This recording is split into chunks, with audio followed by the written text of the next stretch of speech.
Mon invitée à Sans détour cette semaine, elle a cru en sa bonne étoile, en son étoile, en ses étoiles. Je sais pas trop, mais en tout cas, toujours est-il que j'ai le bonheur et le plaisir de recevoir Huguette Van Bergen.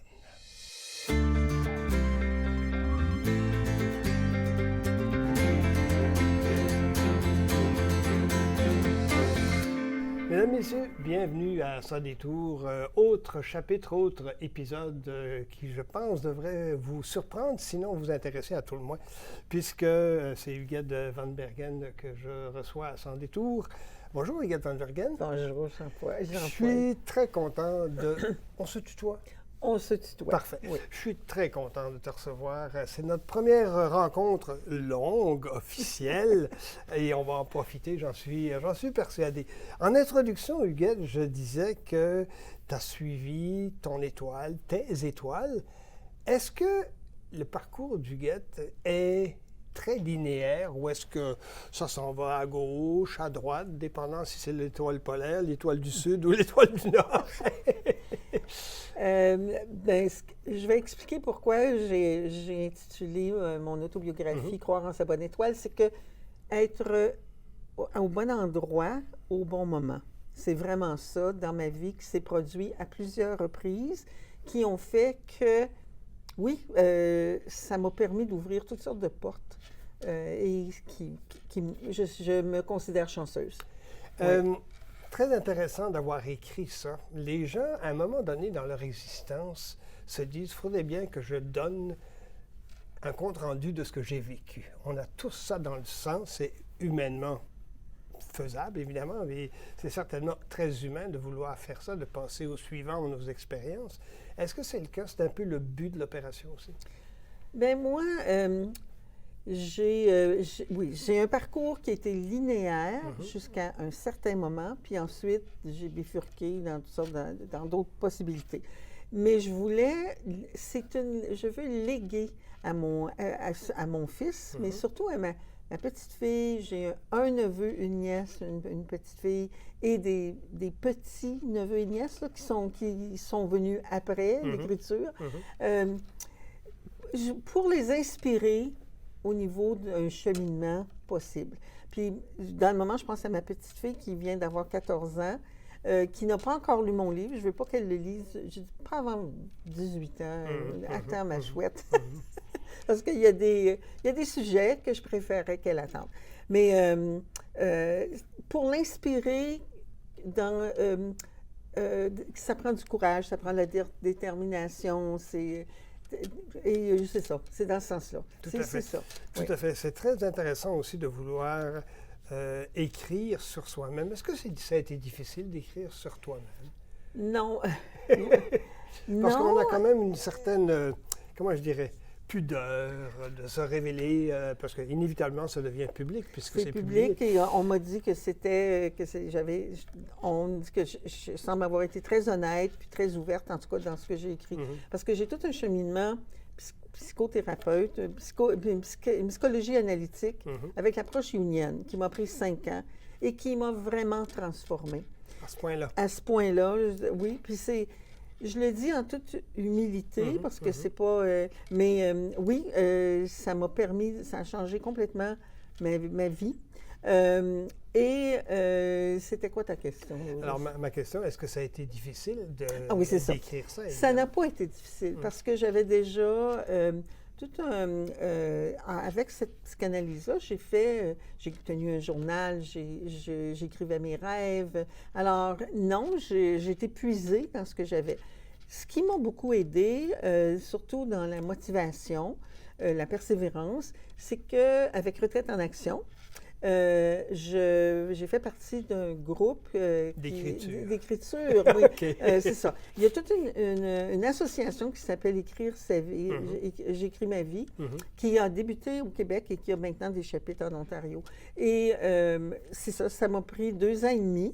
Mais puis, c'est ça, là, tu rencontres les personnes à toutes les 2 semaines, il y a toutes sortes des exercices à faire. Et ça devient thérapeutique à ce moment-là parce que tu partages vraiment de ton vécu, puis tu entends ce que les autres ont à dire aussi. Tout à fait. Alors, finalement, c'est 2 exercices en un. D'un côté, tu suis la thérapie et de l'autre côté, tu suis l'écriture. C'est Alors, ça, donc, c'est double approche. C'est ça, exactement. Tout à fait, exactement. Oui. Alors, dans ce sens-là, non, ça n'a pas été... Je savais, en partant, comment j'étais pour m'organiser, parce que au point de départ, c'est pas évident pour bien des personnes de comment je m'y prends. Mais moi, je le savais, qu'est-ce que je voulais dire, puis je savais comment je voulais m'y prendre.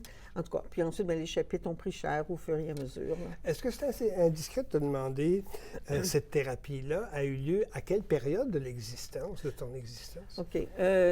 Bien, la thérapie est venue avant l'écriture. C'était pas du tout en même temps. De 1980 à 1985.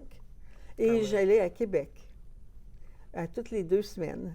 J'allais parce que un de mes collègues, parce que j'étais enseignante au Collège Algonquin à ce moment-là, m'a parlé qu'il avait entendu parler, je venais de me séparer là, qu'il avait entendu parler d'un nouveau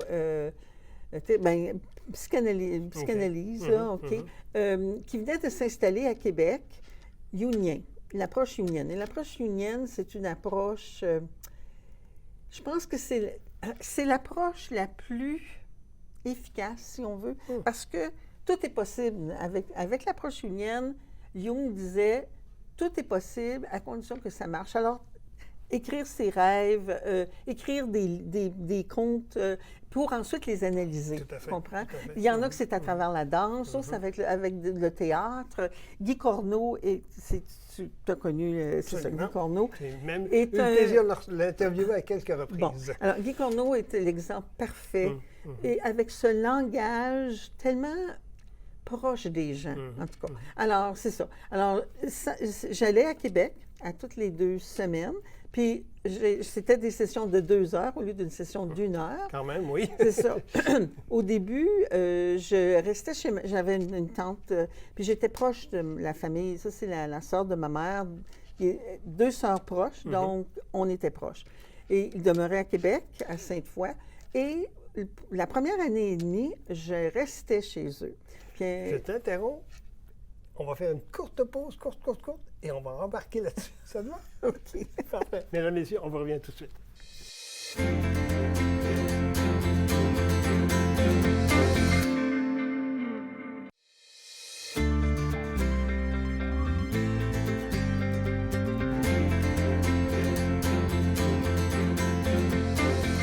De retour à Son détour avec toujours Huguette Van Bergen. Huguette, tu es très bonne conteuse. Merci beaucoup. Très bonne conteuse parce que je ne voyais pas du tout le temps passer. Je suis sûr également que c'est votre cas, mesdames, messieurs. On va reprendre le chapitre, là. Tu étais rendu à Québec. Tu voyageais à gauche. Tu voyageais de haut en bas d'Ottawa-Québec. Ottawa-Québec, puis dans le temps, tout à fait. je fais une petite parenthèse. Dans le temps, les autobus, j'allais en autobus, c'était très efficace. Il y avait un autobus à l'heure de Ottawa-Montréal, Montréal-Québec. Et c'était parfait. Okay? C'était dans le temps. J'en ai eu la connaissance aussi. C'était dans le temps. Tout à fait. Alors, j'allais chez mon oncle et ma tante. J'arrivais le vendredi soir et je repartais le samedi. Mais à un moment donné, puis des fois, ça m'est arrivé de rester pour la fin de semaine, etc. Puis à un moment donné, mon psychanalyste m'a dit, Huguette, je pense que tu as un choix à faire. Est-ce que tu viens pour le côté social ou tu viens pour le côté croissance psychanalytique? Et comme de raison, j'ai choisi psychanalytique. Je suis restée en très bon contact avec mon oncle et ma tante, là, mais j'ai fait ça. Ce qui voulait dire que je partais le samedi matin, je revenais le samedi soir. J'étais beaucoup plus jeune, Jean-Paul. J'étais dans la trentaine. J'ai beaucoup plus d'énergie. Aujourd'hui, je ne pourrais pas faire ça. Oui, c'était un peu stressant. C'était fatigant, là, tu sais. Oui, c'est ça. Mais le 5 heures de route pour aller, les 5 heures de route pour revenir étaient nécessaires à ce moment-là. Et j'imagine pour décanter en même temps pour se préparer. Pour se préparer, exactement. Pour le bénéfice de ceux et celles qui nous écoutent, Huguette, l'approche jungienne, c'est une approche très humaine, on pourrait dire. Oui. Tu parlais de Corneau, alors bon, ça vous donne tout de suite l'idée, mesdames, messieurs. Mais c'est plus qu'humain, non? C'est simplement humain, en d'autres mots. On creuse, mais sans que ce soit agressant, si je peux dire. Oh non, c'est pas agressant du tout. C'est vraiment... C'est ça, hein? C'est une approche où tu vas vraiment à ton rythme. OK? Dans le grand respect, mais l'approche fait ça. L'approche fait ça. Alors, oui. 5 ans. Est-ce que, au bout des 5 ans, Huguette Van Bergen a reconnu la jeune femme d'avant la psychanalyse ou non? D'autres mots, est-ce qu'il y a inévitablement un retour de comparaison qui s'est fait au bilan de tout ça, bien entendu? Je pense que c'est nécessaire pour se situer, non? Comment je dirais ça? Il y a la Huguette avant, puis il y a la Huguette après. La Huguette avant, c'est une jeune fille, une jeune femme, obéissante, soumise. Ses parents lui ont dit, ma belle, premièrement, tu n'as pas besoin de faire ça, un bac, tu t'en vas changer des couches, tu sais, là, la mentalité du temps. Je viens d'un petit milieu, hein, je viens d'un milieu Orléans, dans le temps qu'Orléans est un village. Alors, donc, la mentalité était, tu te trouves un bon mari, tu te maries, tu as des enfants, puis c'est ça. C'est ça. OK? Et j'ai commencé comme ça. Je me suis trouvé un bon mari. Ça le dit très bien dans le livre, qui était pour prendre bien soin de moi. On a eu un fils ensemble. Puis, l'élément déclencheur pour me questionner, c'était la naissance de mon fils.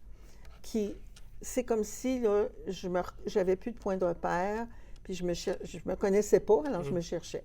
Et j'étais quelqu'un qui, le message que je recevais quand j'étais enfant, etc., j'avais une très belle personnalité, mais je n'étais pas très intelligente. Les photos, d'ailleurs, dans l'ouvrage sont très, comment dirais-je, dénonciatrices, si je peux dire, ou expressives. Elles montrent bien, justement, une enfant, en tout cas, à tout le moins, très vigoureuse, vive, non? Oui et non. Ouais. Parce que c'est le message de Sois belle et tais-toi. Mais moi, tu me vois, là. J'ai un côté affirmatif, mais c'est pas ça qu'on me disait que j'étais bosseuse. On m'a jamais dit que j'avais des qualités de leadership. Et puis, c'est beaucoup plus tard que je dis, ben voyons donc, c'est ça que j'ai. C'est pas, tu sais, bon. Et aussi, j'étais pas, à l'école, j'avais beaucoup de difficultés en mathématiques, en sciences, mais j'aimais pas ça. Ça aide pas, hein, ça. Bon. Alors, donc, le message que j'ai reçu, bien, tu n'es pas très, très intelligente. Et quand j'ai fini mon secondaire, moi, je voulais m'en aller comme enseignante. Je voulais suivre mes amis qui s'en allaient à l'école normale. Et on m'avait bien, on m'a dit, la sœur m'avait fait venir dans le bureau pour me dire, Mademoiselle Van Bergen, vous ne pouvez pas. Je vais vous donner d'autres choses. J'ai entendu parler d'un autre programme qui pourrait peut-être beaucoup plus vous intéresser. Puis, dans le fond, oui, c'est ça. Mais, tout ça pour revenir à ton idée que la petite fille obéissante, ben, je ne peux pas faire ça, je vais faire ça. Et je ne suis pas intelligente. Et pour l'université, c'est pas pour moi. Et là, la psychanalyse que ça m'a fait découvrir, parce qu'au fur et à mesure que j'ai progressé là-dedans, des choses qui se révèlent. Qui se révèlent, OK? Puis je me connaissais pas.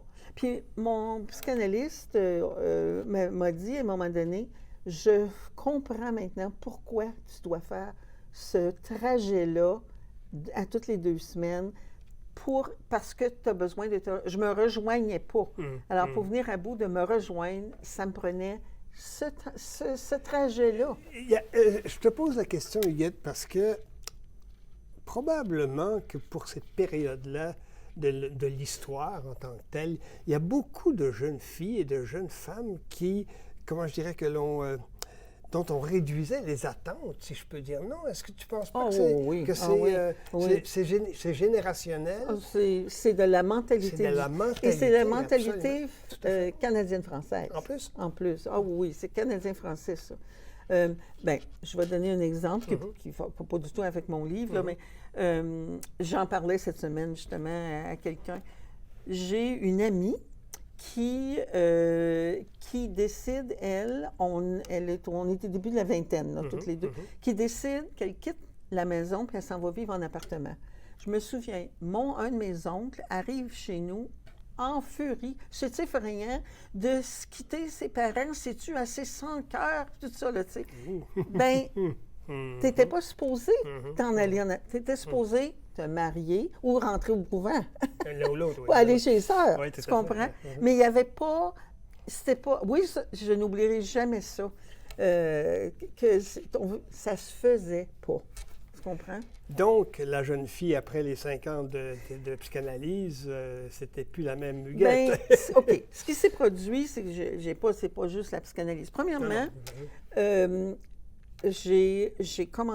je viens du milieu des garderies. Parce que la bonne sœur, là, m'avait dit, tu peux pas aller à l'école normale, mais il y a ce programme-là que j'ai entendu parler. Tout en anglais. Il n'y avait rien en français. J'avais 18 ans. En plus. Tout en anglais. Il n'y avait rien en français, là.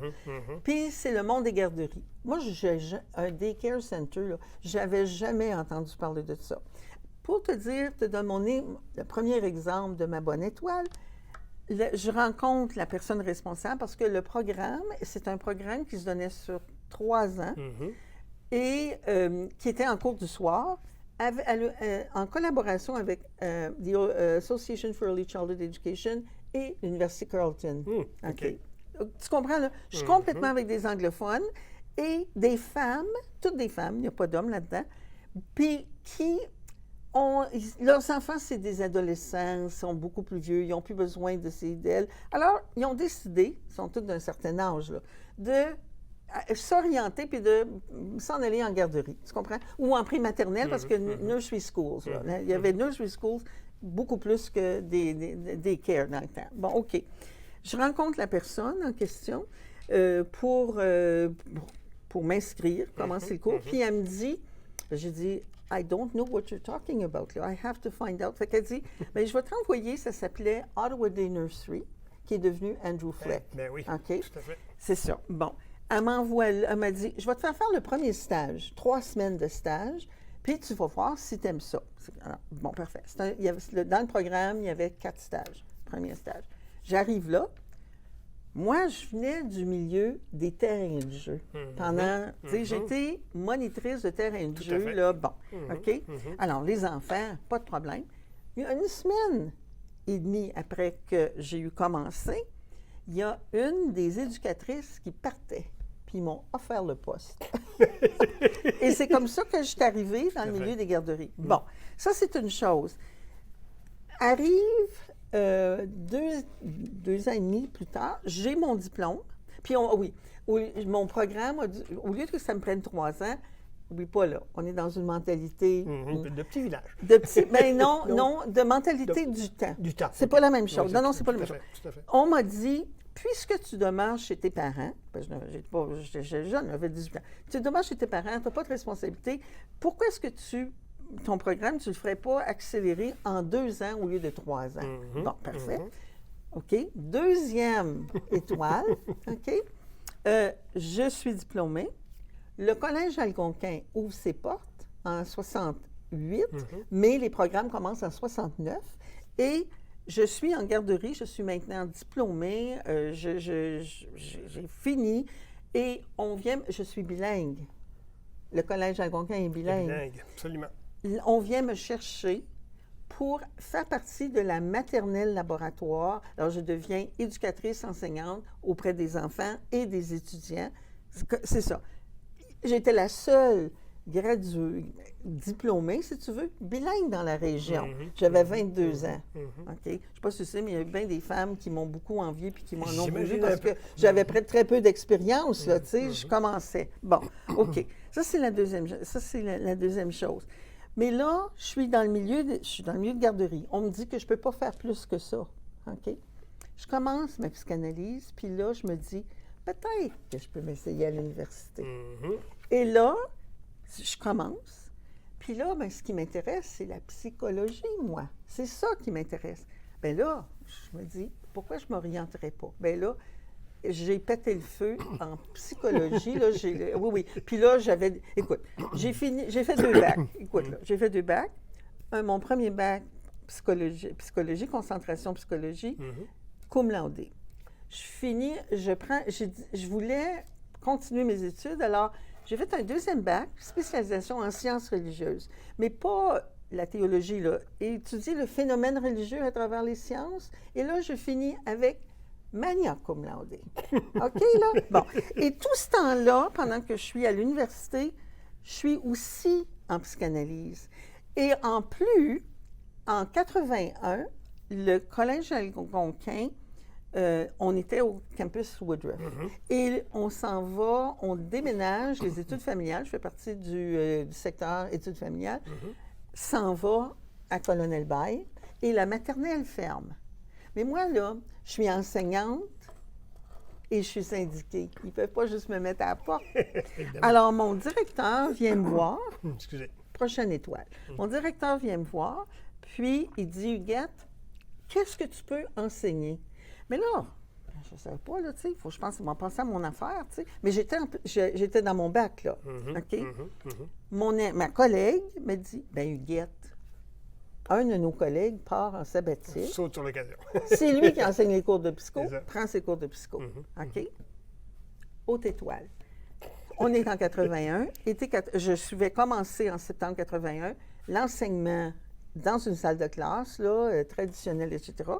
Et pendant l'été, les cours de psychologie qui sont offerts, que je prends parce que je suis dans mon bac, c'est le développement de l'enfant. Ça tombe bien. De 0 à 6 ans, puis de 6 ans à 12 ans. Bien là, j'ai pris mes cours, je les étudiais, puis je préparais ma matière en même temps. Tout à fait. Tu comprends? Et là, bien, c'est ça. Puis ensuite, bien, du Collège algonquin, je suis allée à la cité collégiale. Mais quand j'ai eu fini mon bac en 84 et ma psychanalyse en 85, j'étais plus la même femme. Évidemment. Tu comprends? J'étais plus la même femme. Et puis là, dans tout ça, il y a eu une séparation. Tu sais, là, la petite Huguette, elle ne voulait pas avoir un papa, elle voulait vraiment voler de ses propres ailes, etc. Alors, tout ça pour revenir à ton idée de avant puis après. Alors, il y a vraiment eu un avant, puis mais c'est ça, c'était des années très, très, très riches. Très riches. Très, très riches, qui m'ont changé complètement. Puis aussi, qui ont permis qu'une fois que j'ai eu terminé tout ça, là, psychanalyse, bac, c'est ça, mais là, j'ai rencontré mon 2e conjoint qui, lui, c'est un académicien. Tu sais, là... Ça tombait bien. C'est ça, exactement. On prend une autre petite pause et on revient tout de suite. Okay. D'accord, mesdames, messieurs, à tout de suite.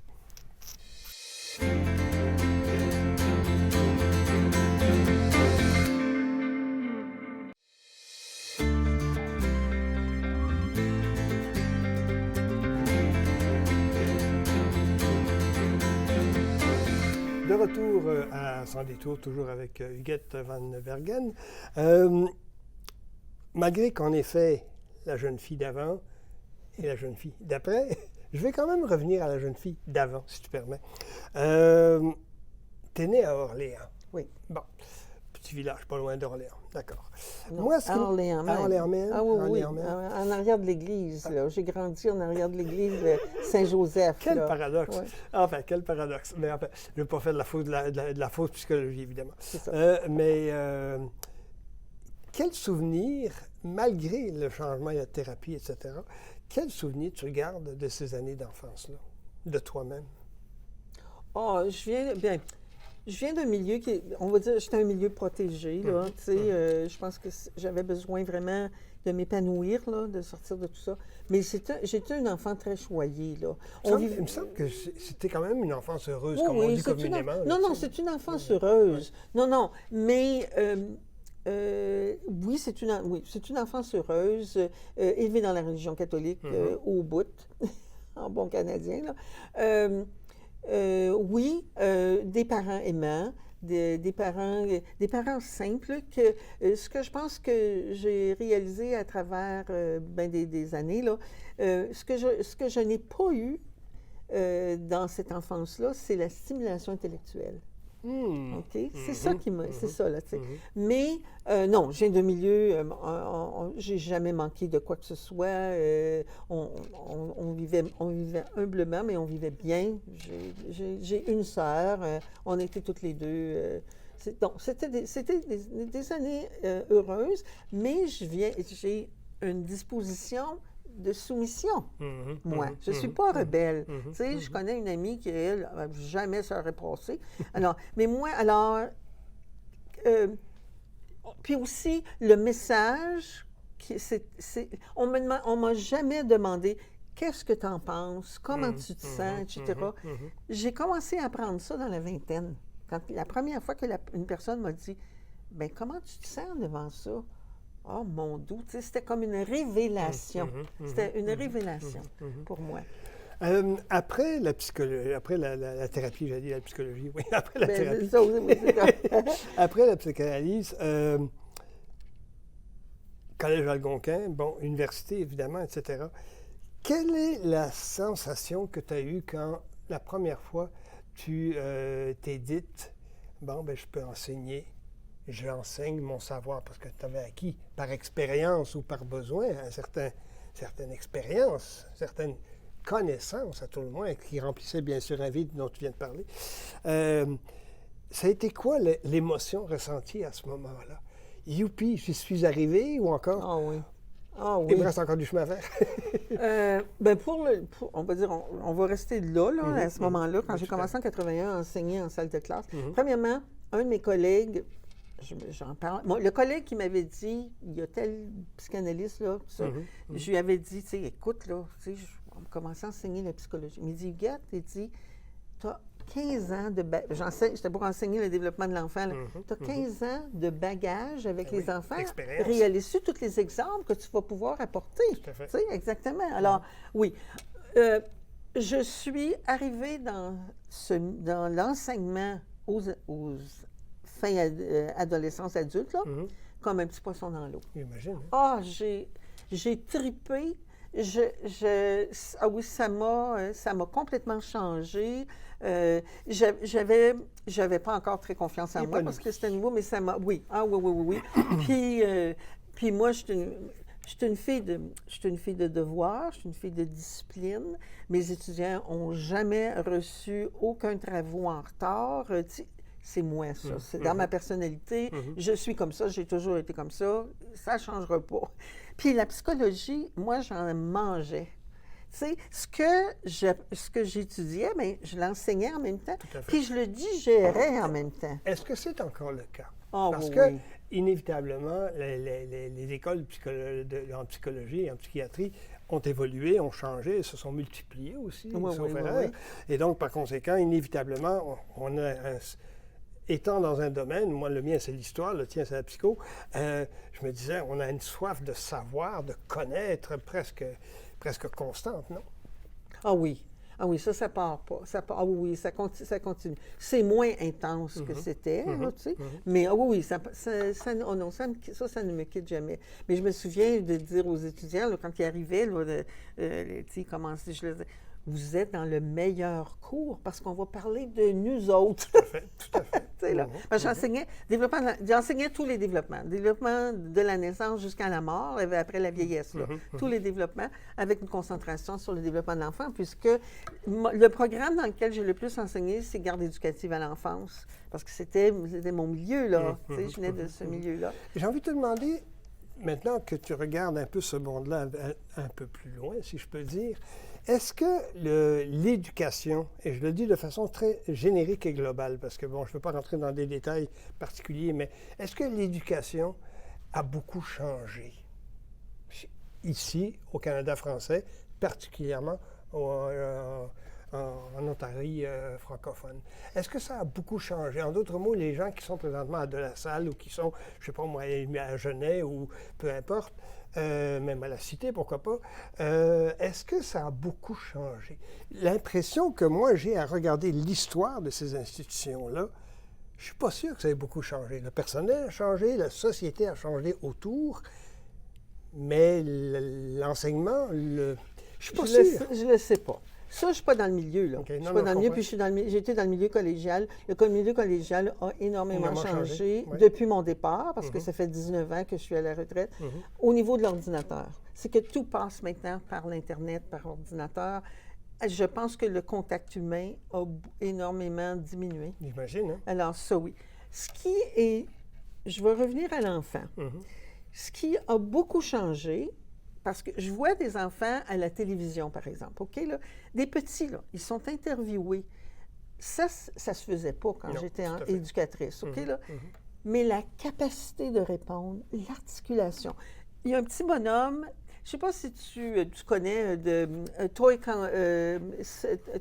Council, là, où chaque année, à Noël, on demande aux enfants, il y a des nouveaux jouets, de les essayer. Puis ça, j'oublierai pas ça. Un petit bonhomme, là, la journaliste l'interview, puis il y a 3 ans.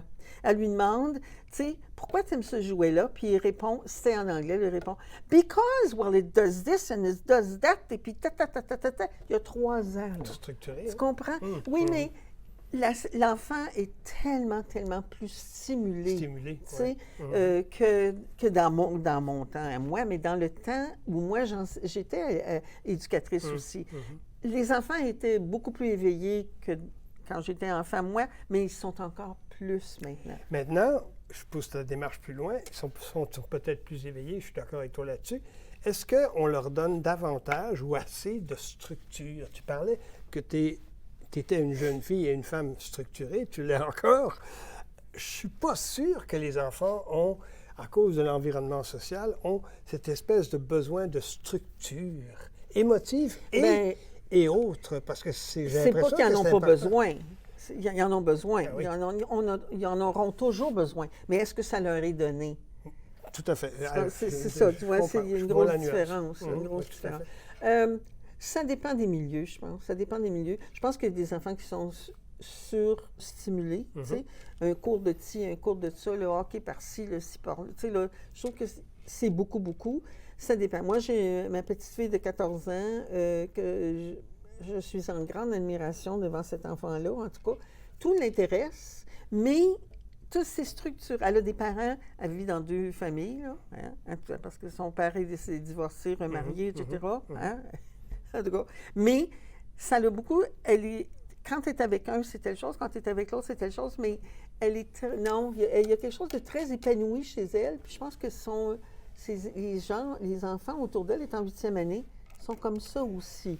Mais ça dépend du milieu, tu comprends? As-tu l'impression que les enfants sont plus adaptables ou adaptés de nos jours? Un enfant s'adapte. Écoute, un enfant... Ça s'adapte tout le temps comme ça? Il a besoin de 2 choses. Il a besoin de sécurité et d'amour, puis il va s'adapter. C'est aussi simple que ça. Tu sais? Oui. Écoute, il y a très longtemps, là, j'étais en supervision de stage dans une maternelle, puis c'était à l'école Gabriel-Leroy. Puis c'était plein de nouveaux petits-enfants somaliens, là, qui se passaient en Somalie à ce moment-là, qui venaient d'arriver. Puis l'enseignante m'avait dit, il y a des enfants qui viennent me voir et ils disent, est-ce que ton père est décédé? Puis elle dit non. Est-ce que ta mère est décédée? Non. Puis là, ils sont tous surpris parce qu'eux autres, ils ont tout perdu ce moment. Mais c'est leur habitude, c'est ce qu'ils ont connu. Tu comprends? Tu vas dans un pays de guerre, un enfant va jouer à la guerre, il va se trouver des objets pour faire des fusils parce que c'est ça qu'il voit. Mais c'est de l'imitation, c'est de l'adaptation. Non, je pense ils ne sont pas moins adaptables ou plus adaptables. Comme je dis, l'important, il y a besoin de la structure, mais la structure vient avec la sécurité. Un enfant qui se sent sécurité et aimé, ça change toute la chose. L'attitude des étudiants à la Cité et à l'université, mais particulièrement à la Cité, en ce qui concerne justement quelqu'un qui enseigne la psychologie, ou en tout cas, grosso modo, là, ça a été quoi leur attitude? La passion, tu as réussi à provoquer chez certains ou certaines. Ma chère, qui se sont en allés en psychologie. J'ai même une étudiante, elle était toute fière, elle vient me voir, elle dit, je suis allée rencontrer le prof là, parce que j'y ai dit, là, la façon de vous enseigner ça, c'est pas comme ça quand on enseigne ça. Mon enseignante de la cité collégiale a fait « Oh boy! » En tout cas, oui, non, j'ai des étudiants qui ont continué en psychologie, j'en ai d'autres qui sont... Oui. Oh non, il y en a que j'ai définitivement donné la piqûre. Est-ce que c'est pour ça que tu te sens un peu innovatrice dans l'approche, et de un, et de deux, leader aussi dans l'approche des gens auxquels que tu coudoies, as-tu l'impression? Je pose la question parce qu'évidemment, on va arriver à la retraite en action, c'est évident. Tu me vois venir avec mes petits sabots. Mais je me disais, quelqu'un de ta trempe innove une approche, bien sûr, mais aussi, elle ouvre des champs, elle ouvre quelque chose d'autre, non? Je ne sais pas comment te dire ça. Je vais plus dire, retraite en action me permet de continuer à m'épanouir. Je vais le prendre comme ça. Okay. Tu comprends? Okay. C'est un autre véhicule. Tu sais, l'exemple que je vais donner, l'an passé, c'est ainsi, on fêtait notre 25e anniversaire, Retraite en action. Et j'ai eu l'idée, puis Retraite en action, tu veux faire ça? Pas de problème. J'ai eu l'idée que j'étais pour écrire un monologue, le dramatiser, et que moi, j'ai appelé ça « Je suis un organisme ». Je deviens Retraite en action et je raconte qu'est-ce que je suis devenue à travers les 25 années, OK? Bien, ça a tellement bien marché.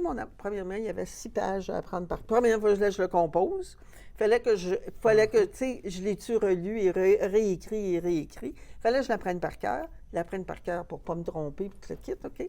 Et je le dramatise. OK. J'ai demandé l'aide, j'avais une amie là, de Retraite en action qui a déjà fait du théâtre. J'ai demandé de me coacher. Bon, parfait. Je pensais que tu étais allé voir Carole Mire à la salle. Oh, j'aurais pu, mais je la connaissais pas. Je la connais maintenant, je la connaissais pas beaucoup à ce moment-là. En tout cas.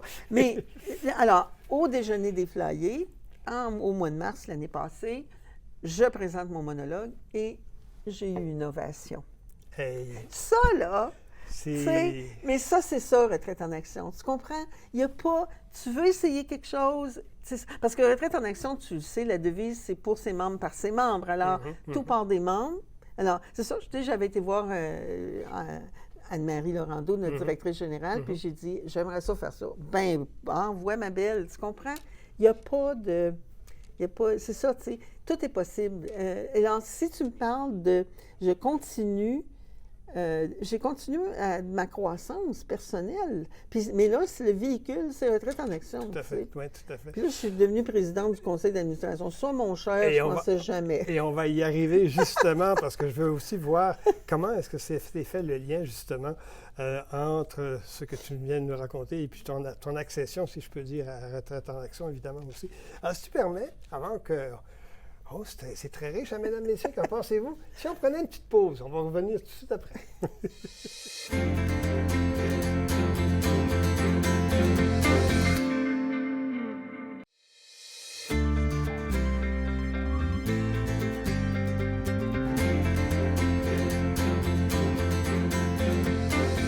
De retour à Sans détour avec toujours Huguette Van Bergen. On est dans le dernier droit déjà de notre entretien. Très passionnant. Si vous avez manqué le début, mesdames, messieurs, revoyez l'épisode, vous allez voir.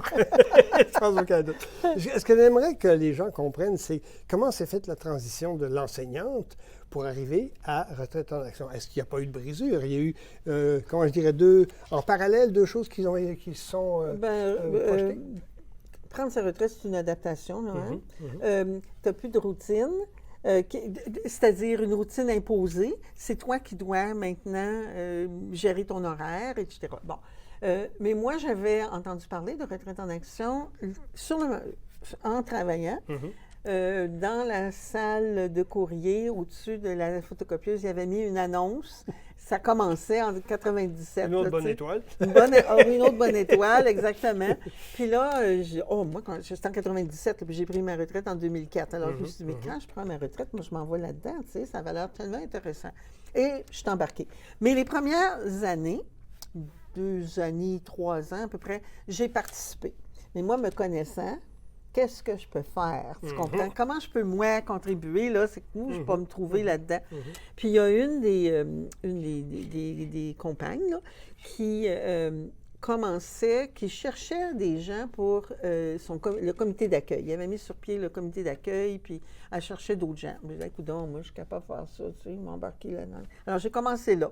Puis par après, de fil en aiguille, je suis devenue responsable du secteur culturel et éducatif. Et à l'intérieur de ça, en 2008 jusqu'en 2018, j'ai reçu des groupes chez moi. J'avais intitulé ça « Tout en se penchant sur soi ». Et puis, je me dis, il va y avoir du monde qui vont venir. Puis, je voulais pas que ce soit au Patro. Le Patro, c'est très bien, mais tu sais, c'est comme une salle de classe, le Patro. Alors, je voulais que ce soit plus intime. Puis, j'ai une grande maison avec un grand sous-sol. Alors, bon, je pars l'affaire. Tous les 2 mercredis, des groupes vont venir chez moi. Le premier mercredi, ils sont 29 dans mon sol. Bien là, ça ne marche plus. Alors là, leur ai proposé. J'ai dit, bien écoutez, moi, je vais être là tous les mercredis, mais on va diviser le groupe en 2 à tous les 2 mercredis. Pas de problème, en tout cas. Et là, ce qu'on a fait, c'est on a pris des livres, puis des livres de croissance, etc., le livre de Guy Corneau, celui de Guy Corneau, pas des autobiographies, mais le guide qui s'appelait « Le meilleur de soi », là, de Guy Corneau.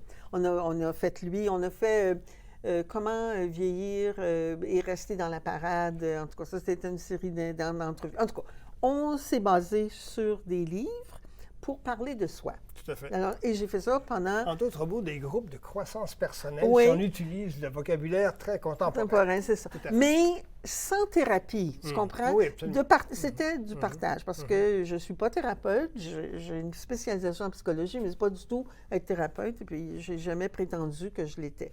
Mais il y a des gens qui sont restés avec moi pendant les 10 ans, là, tu sais, là, en tout cas, j'ai fait ça pendant 10 ans.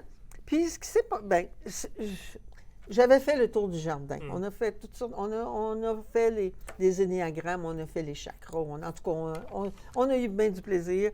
Puis, c'était chez moi, dans mon sous-sol, pendant tout ce temps-là. Alors, j'ai fait ça.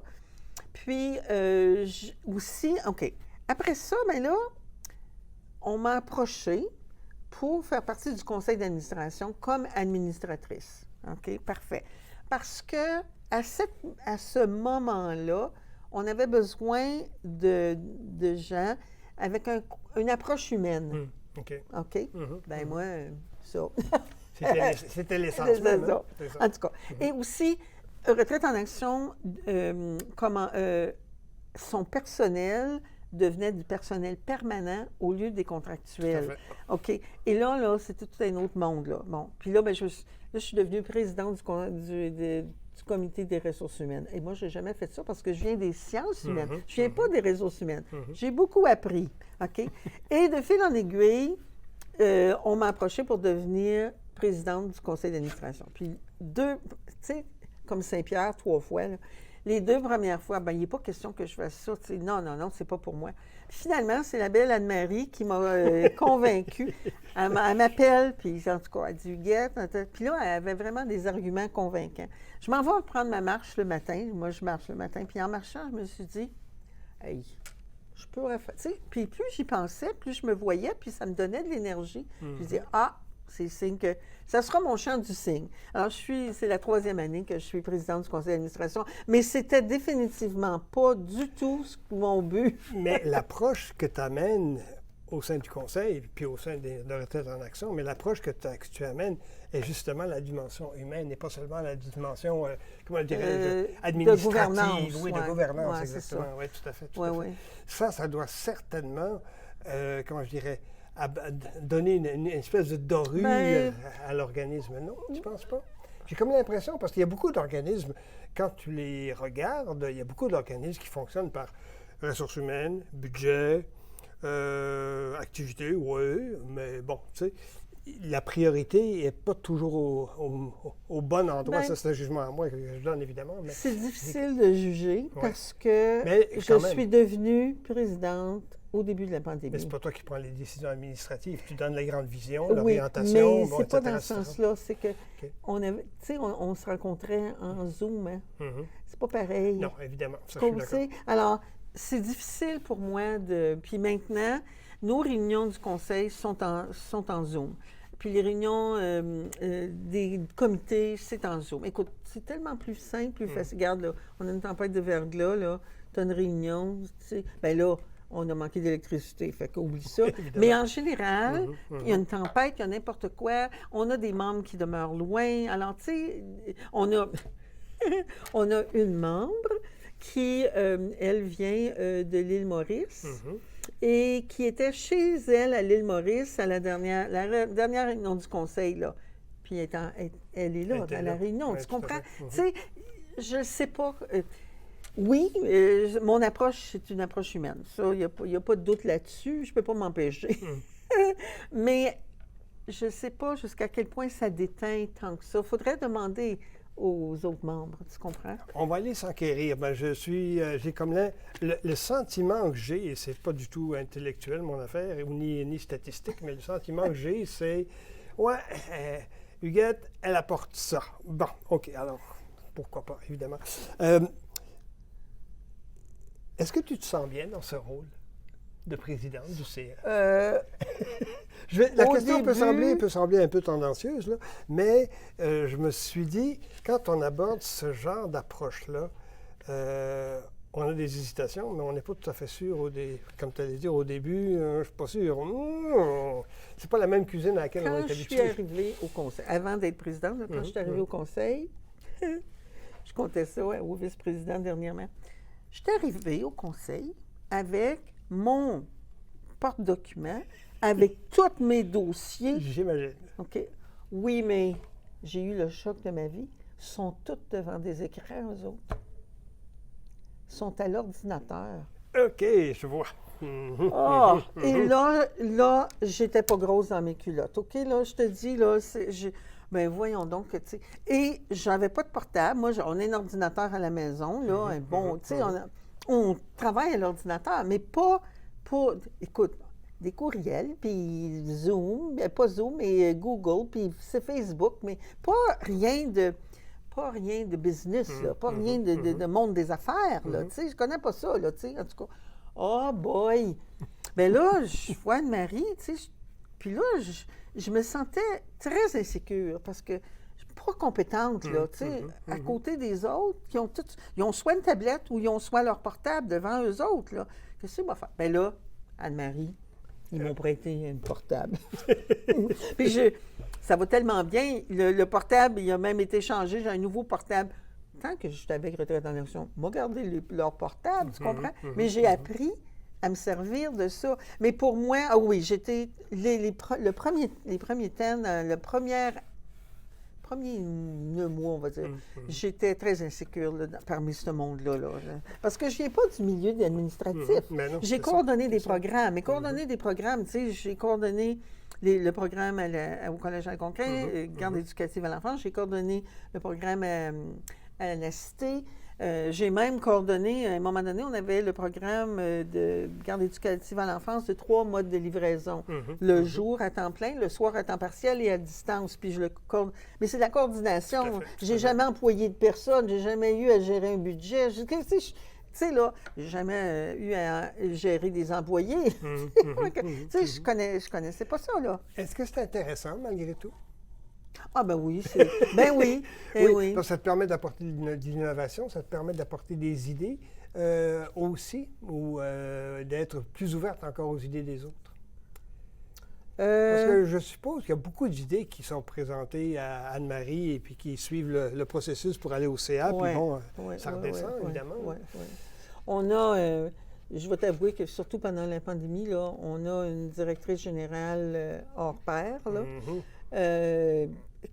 Oui, une chance qu'elle était là. Puis oui, parce que moi, là, elle m'a vraiment épaulée parce que j'arrivais pour prendre la suite de la dernière présidence, mais c'était pas supposé être avec une pandémie, puis des confinements, puis tout le kit, là. Alors, tu sais, on a composé avec ça. C'est un mandat de combien de temps quand on est président ou présidente?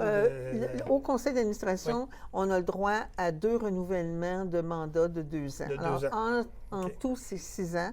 Là, je finis ma 5e année, puis il me reste 1 an encore sur le conseil. Puis ça, je trouve ça très sain. Tout à fait. Ça permet d'évoluer et de faire progresser l'organisme. Exactement. Oui, tout à fait. Ta plus grande joie comme présidente? Oh mon Dieu! Oh là là! Bien, ma plus grande satisfaction, une joie, c'est un grand mot. Ma plus grande satisfaction, c'est que je sais tout ce qui se passe. Ça, c'est bien d'être dans le secret des dieux. Bien, c'est que... Ouais. Mais dans le sens que mon sens d'appartenance est beaucoup plus grand depuis tu sais, là. Moi, Retraite en action, là, la meilleure ambassadrice, c'est moi. Tu sais, j'y crois vraiment. Je crois vraiment dans cet organisme-là. Tout ce que ça peut faire pour les retraités. Tu sais, ta vie est loin d'être finie hein, de nos jours, hein, après la retraite. Tu as peut-être un autre 30 ans de vie. Bien, comment tu peux continuer de t'épanouir, tu sais, pour continuer que ta vie ait un sens. Et ça, je trouve que Retraite en action, c'est un véhicule. Et qu'on puisse contribuer à la société aussi, parce que ça, c'est probablement... Oui, ça, c'est la suite. C'est extrêmement important, à mon avis, pour notre société, d'avoir... de nous avoir, de vous avoir, mesdames, messieurs qui êtes plus âgés, justement, à contribuer à notre société, effectivement. Oui, parce que c'est ça. On est entre nous, mais aussi on va ailleurs. Tu sais, on fait du bénévolat beaucoup à l'extérieur. Moi, j'ai trouvé ma niche dans Retraite en action, mais d'autres vont ailleurs. Mais tu reviens à Retraite en action. Tu sais, tu peux... comme là, on a le déjeuner déflayé à la fin mai, là. Un des membres va nous partager son voyage au Népal parce que lui, il parraine des gens au Népal. Puis il est allé là pendant le confinement. Bien, comment est-ce qu'il a vécu ça? Puis tout ça, il y a tout un... il y a tout un partage.